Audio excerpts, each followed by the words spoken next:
Hi, I'm Megan. Today we're going to talk about glass fusing. This is one of my personal favorite projects. You'll start by picking a base. You'll choose from the square or the circle. You'll select from a range of colored glass pieces that you'll design and place onto the base, and then we will take them down to our kilns and fire them, which causes the glass to melt into the glass plate. We have 3 different types of fusion. We have our tack, which maintains the integrity of the glass pieces that you glue onto your base. We also have the contour, which is going to be that middle ground.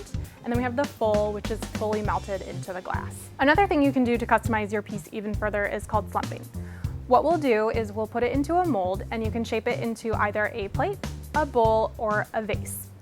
We'll give you this form to make all of your selections and review it with you at the end of your project. And then after 2 weeks, you'll be able to pick it up after it's complete.